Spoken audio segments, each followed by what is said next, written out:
Ini yang paling seru ya. Kami juga terima kasih kepada para pendukung yang sudah memberikan apresiasi, yang mau bekerja sama menaati tata tertib yang sudah kita sepakati bersama. Ya. Betul. Kita langsung saja undang kembali calon presiden untuk naik ke atas podium, ke atas panggung menuju ke podium masing-masing. Ya. Kami ingatkan bagi calon presiden, pertanyaan harus sesuai dengan tema pendidikan, kesehatan, ketenaga kerjaan, kebudayaan, teknologi informasi, kesejahteraan sosial, dan inklusi. Dan kami mohon jika ada singkatan atau terminologi asing harus dijelaskan terlebih dahulu. Baik, langsung saja kesempatan pertama untuk segmen ini akan kita berikan langsung Capres nomor urut 2, Bapak Prabowo Subianto, untuk bertanya ke Capres nomor urut 3, Bapak Ganjar Pranowo. Bapak, waktunya 1 menit dimulai dari Anda berbicara. Silakan.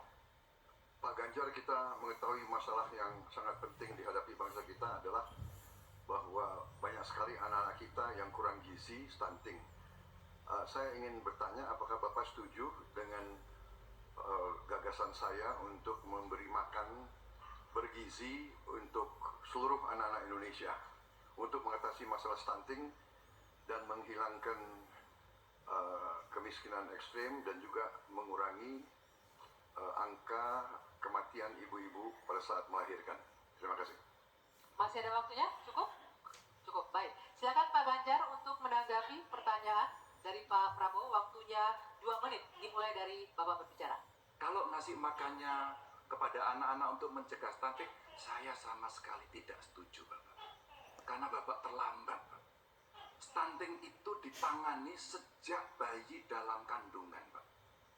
Ibunya yang dikasih gizi. Kalau kemudian gizinya baik, mereka lakukan cek rutin, ya, maka akan ketahuan bahwa dia, ibunya sehat, anaknya pertumbuhannya dilihat. Kalau Bapak ngasih gizi kepada ibu hamil, itu baru setuju Pak saya. Nah, nanti setelah itu dia akan lahir, ibunya selamat karena diperiksa. Tadi Bapak sampaikan udah bagus Pak tadi pertama Pak. AKI AKB akan turun, kemudian indeks kita akan bagus, anaknya akan tumbuh. Kalau sudah lahir dan tumbuh, mungkin bukan stunting Pak itu gizi buruk. Kalau gizi buruk Bapak mau memperbaiki boleh. Jadi jangan sampai confuse antara stunting dan pemberian makan Pak. Jadi makannya jangan banyak-banyak, nanti kekenyangan. Jangan sampai nanti terjadi obesitas. Ini lebih bahaya lagi nanti. Itu kira-kira yang bisa dilakukan. Jadi mengatasi stunting sejak ibu hamil, bahkan bisa dicegah pada saat anak-anak kita mau menikah Pak. Periksa kesehatan si calon pengantin perempuan, laki-lakinya juga, maka dia siap menikah. Ya, maka jangan menikah dini. Baru hamil, periksa rutin, kasih gizi, insya Allah Pak, itu akan melahirkan bayi-bayi yang sehat, yang kuat, dan kemudian kalau itu kurang gizi, baru Bapak benar tadi Pak. Kasih gizi yang baik, agar anak-anak tidak kurang gizi dan dia tumbuh cerdas. Mudah-mudahan menjawab ini Pak. Terima kasih Pak. Ya? Cukup? Cukup? Baik, silakan Pak Prabowo untuk menanggapi jawaban dari Pak Ganjar. Waktunya 1 menit dimulai dari Bapak berbicara. Sebetulnya yang saya sampaikan ya persis itu. Jadi kita belum. Kita beri program saya, kita beri makan ibu yang sedang hamil. Kita beri bantuan gizi ibu yang sedang hamil karena dia mengandung 9 bulan. Tapi memang stunting itu karena kurang gizi, Pak Ganjar. Itu karena ibu dan karena dianya juga kurang gizi, dia stunting. Dan itu terjadi di seluruh bagian dari Indonesia yang saya ketemukan. Anak-anak umur 10 tahun, badannya seperti anak umur 4 tahun. Jadi kita harus intervensi, kita harus kasih bantuan makan, dan juga ini mengurangi kemiskinan. Karena banyak sekali rakyat kita yang penghasilannya hanya 1 juta rupiah sebulan. Jadi kalau tidak dibantu makan anak-anaknya sangat berat hidupnya. Terima kasih. Ya, cukup waktunya ya. Baik, selanjutnya kami persilakan Pak Ganjar untuk menanggapi jawaban dari paslon nomor 2. Waktunya 1 menit, silakan dari sekarang. Jadi maksudnya Bapak mengkoreksi pertanyaan Bapak ke saya ya tadi ya? Tidak. Pak. Oh tidak? Oke. Bapak setuju atau tidak dengan Pak Prabowo, makan siang? mohon Gitu loh. ditahan. Saya izinkan kok Berbicara Bapak, di waktunya biar kita saja nanti. berdebat. Karena Silahkan. beliau tidak mengoreksi, saya ingatkan aja pertanyaannya. Bapak mau kasih makan untuk mencegah stunting buat anak-anak. Terlambat Pak itu. Maka saya sampaikan Pak, kalau Bapak mau mencegah stunting Pak, sekali lagi Pak, perhatikan proses menikah Pak. Mulai dari mereka remaja ya, dan kemudian Bapak mesti lihat Pak, perempuan Indonesia, remaja Indonesia itu sebagian besar anemia Pak. Perhatikan itu dulu. Kalau itu sudah, maka dia menikah, perhatikan usianya. 19 tahun usia hari ini adalah menjadi ukuran di mana mereka akan sehat secara mental dan secara fisik. Kalau itu sudah Pak, diperiksakan semua ke dokter, ke rumah sakit dan rutin, itu akan terjaga dengan gizi yang baik yang ada di sana. Itu pendapat saya. Cukup, waktunya habis Bapak. Terima kasih, Pak Ganjar. Mohon tenang hadirin sekalian. Sekarang kita ke calon presiden nomor urut 1.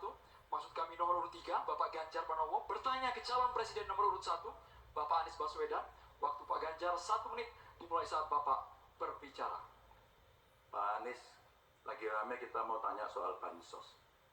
Karena menurut saya bansos ini adalah kewajiban negara dan rakyat berhak mendapatkannya. Tapi kita punya problem. Karena banyak klaim yang diberikan seolah-olah ini bantuan orang per orang atau kelompok. Padahal kita masih punya. Ada data yang tidak valid, ada cara penyampaian yang tidak benar, ada protes yang kemudian tidak terverifikasi atau terrespon dengan baik.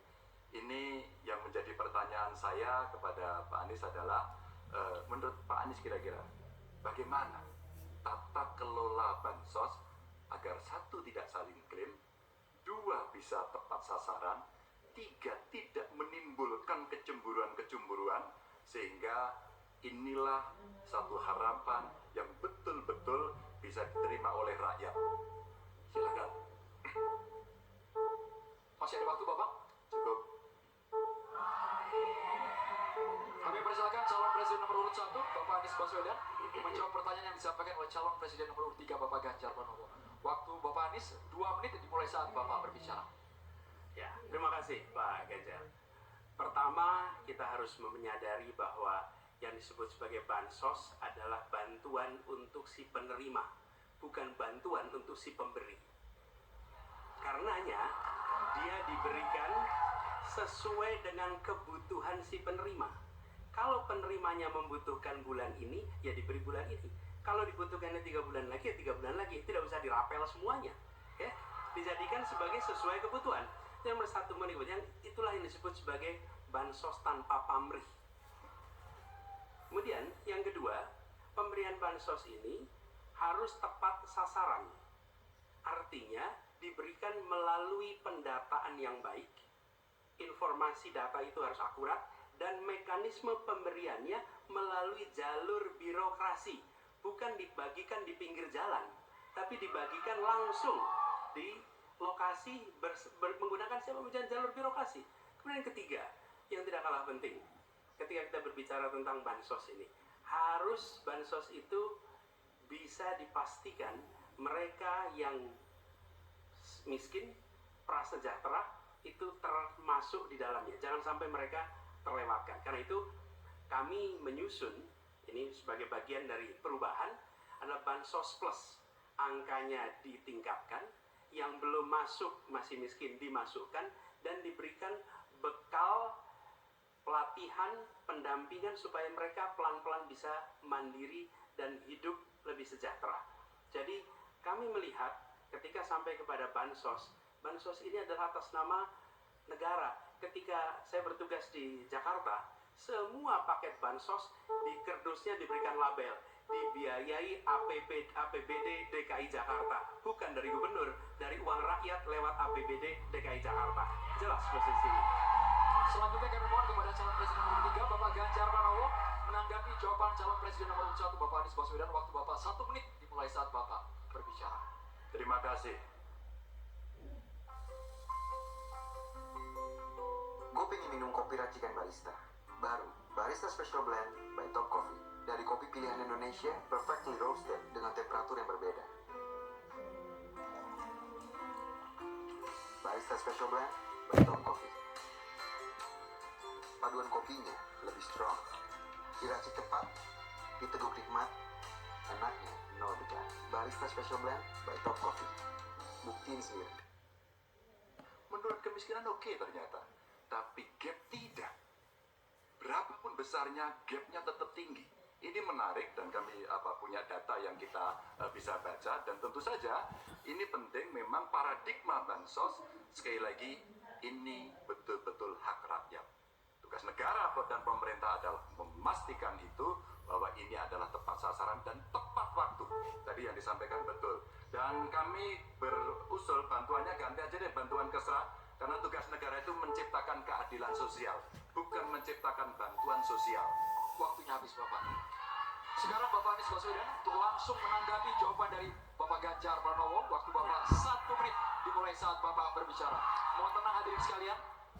Ya, terima kasih Pak Ganjar. Dan yang dibutuhkan juga Pak Ganjar, kita harus mulai memikirkan opsi bahwa bantuan itu bisa berbentuk cash transfer, mengurangi potensi korupsi dalam pengadaan barang.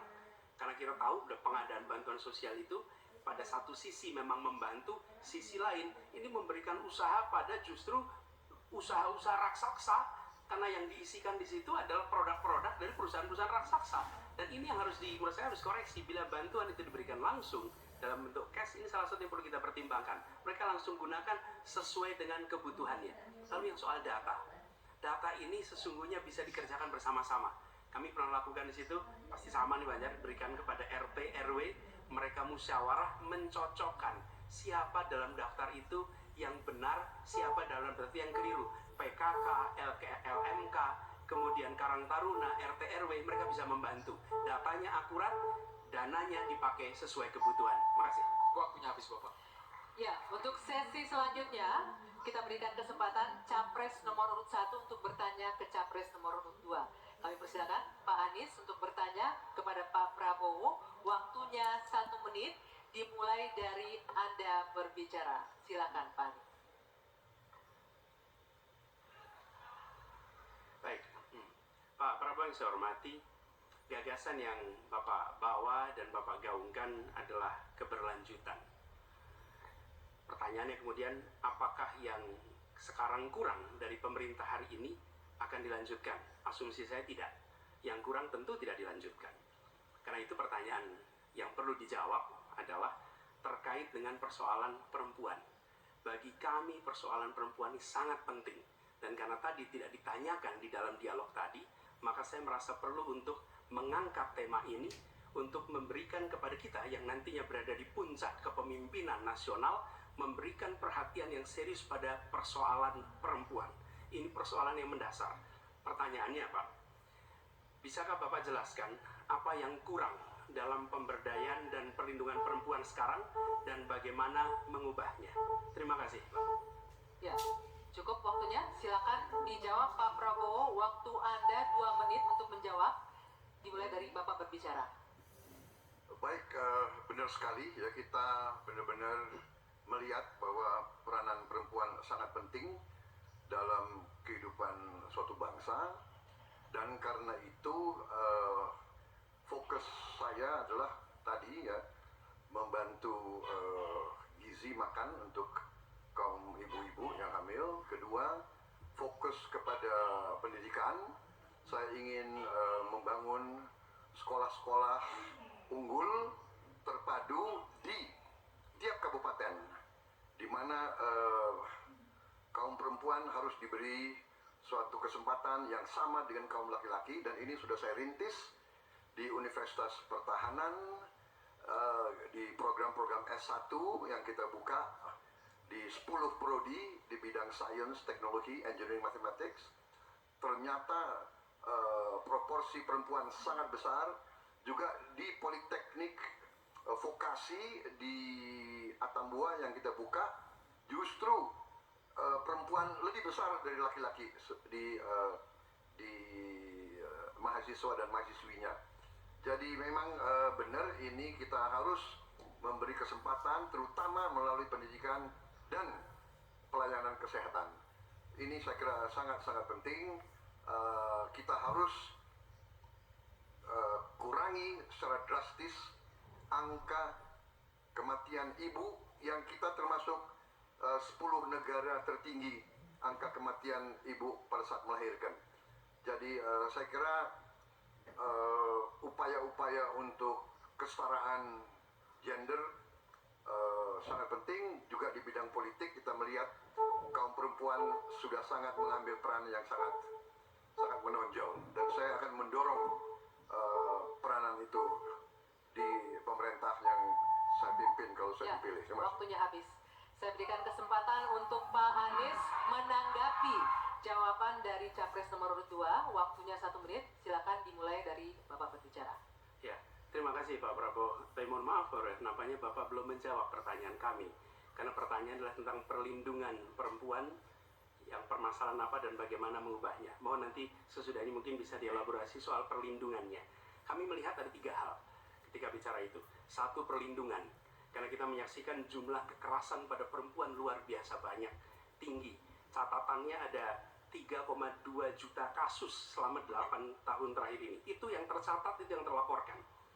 Dan perempuan ini harus dimuliakan, harus dilindungi, dan kekerasan pada perempuan tidak boleh disepelekan, tidak boleh dianggap sebagai isu kecil. Dari mulai catcalling sampai kekerasan fisik, itu semua harus ditindak tegas, dan kami akan tindak tegas. Kemudian yang kedua, kesetaraan. Yang sekarang bekerja dibangunkan daycare, sehingga bagi ibu yang mempunyai anak bisa ada tempatnya. Yang ketiga, kesejahteraan. Perempuan harus punya upah yang setara dengan laki-laki. Itu kira-kira Pak. Terima kasih. Baik, kami berikan kesempatan Pak Prabowo menanggapi respon dari Pak Anies tadi. Waktunya 1 menit, dimulai dari Bapak berbicara. Tadi Pak Anies kurang tegas membicarakan masalah kekerasan terhadap perempuan dan perlindungan. Kita harus tegakkan hukum. Dalam perlindungan masalah-masalah itu kita tegakkan hukum. Dan itu harus kita tegakkan dengan sekeras-kerasnya. Dan itu sudah menurut saya aksiomatis. Tanpa kita berpikir panjang, memang itu kita harus lindungi seluruh rakyat kita, apalagi kaum perempuan dari segala bentuk penindasan, kekerasan, eksploitasi, human trafficking, dan sebagainya. Jadi saya sangat-sangat mendorong penegakan hukum yang sekuat-kuatnya dan bantuan kepada lembaga-lembaga event non pemerintah, NGO yang bergerak di bidang perlindungan kaum perempuan. Saya sendiri aktif menyelamatkan kaum perempuan yang bekerja di luar negeri dari tindakan-tindakan kekerasan seperti itu. Terima kasih. Baik, terima kasih. Hadirin sekalian, sekarang waktunya Bapak Ibu di sini untuk memberikan apresiasi kepada para calon presiden yang telah memasuki sesi tanya jawab dan saling menanggapi. Kami persilakan Bapak Ibu untuk memberikan apresiasi setinggi-tingginya kepada para calon presiden. Sesi tanya jawab antar calon presiden Anggi masih terus berlanjut. Betul saat sekali. ini ya. Ya, kita akan lanjutkan usai jeda. Tetaplah di debat kelima calon presiden pemilu tahun 2024.